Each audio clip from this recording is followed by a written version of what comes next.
This is Travis Wayne Goodsell. I'm having, I don't know what you'd call it.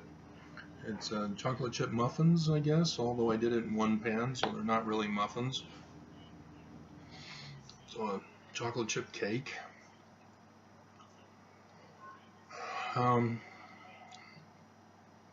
This one is titled Gadianton Band's Secret Combinations.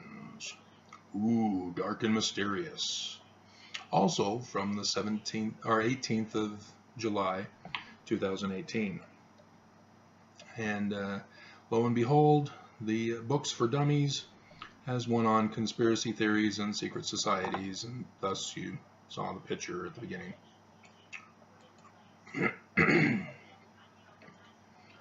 Oh, it's gonna end in a couple of minutes. Oh man.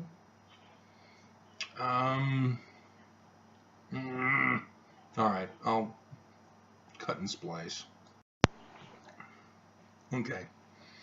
Yeah, a British lady is doing a documentary on Egypt, and part 1 of the 4-part series ended. So I needed to set up on the second one. Okay. So, Gadianton robbers. As Mormons, you know about the Gadianton robbers as spoken of in the Book of Mormon. The Lamanites would not allow them into their nation, whereas the Nephites tolerated, then embraced, then put into authority members of the Gadianton band. The laws were changed, rights and freedoms were taken away, and the Nephites were destroyed. The Book of Mormon goes into great detail to describe the Gadianton thinking, and one of those was secret plots against the righteous. You know that when someone holds a meeting in secret, that such people are a part of a conspiracy. Such actions are criminal, and we have laws against those who would plot against another person or people. But what if it were a LDS church leader? No, never! God would never allow it. He would take him instantly, said President Benson 100 years after Joseph Smith. Yeah, Joseph Smith never said it. Benson did. 17 traits of LDS president, whatever it's called. I think I've got it coming up on this. Instantly, you would say it is impossible. Hey, wow, deja vu. Because such leaders are infallible, because they were chosen by God. Yet story after story discloses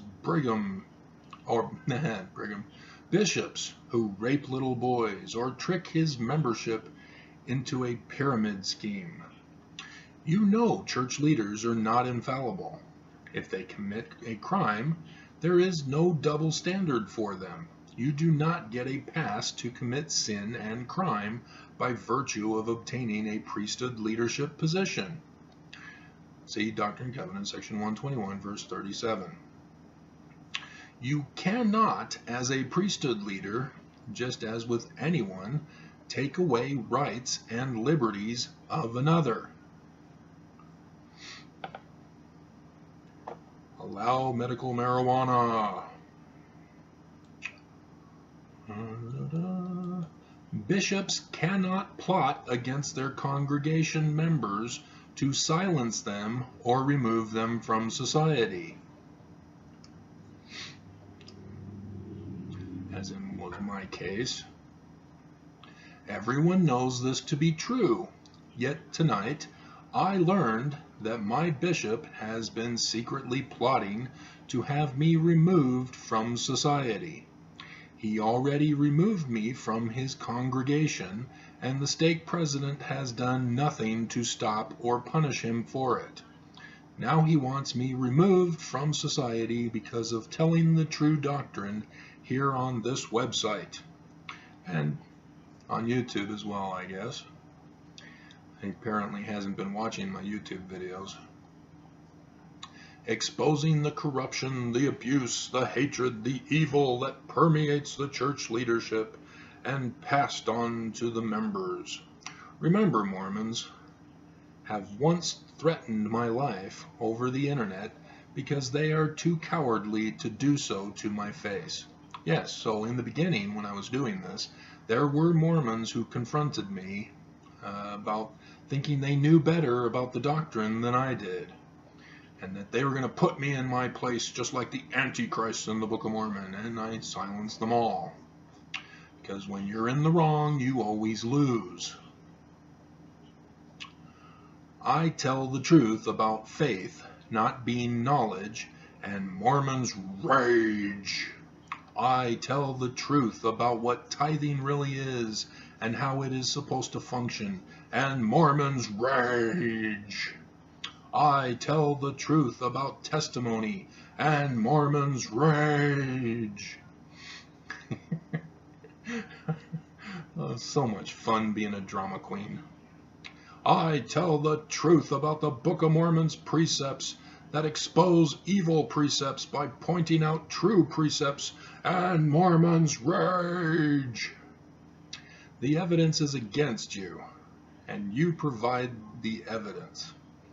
Remember what was done to Abinadi.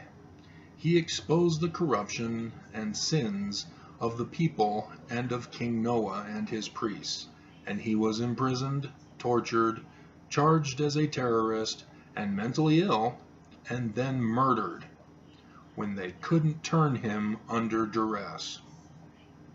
My bishop wants me placed in Utah's hospitals and forced on psychotropic drugs again and removed from society so that I can no longer use the internet to declare to the world the truth and expose the corruptions going on everywhere. Now you know the truth.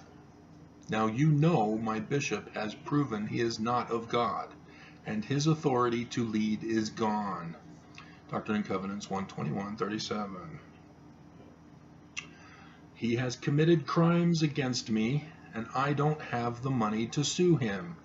And in Utah, I've also learned that it's conservative lawyers, so nobody wants to take my case anyway.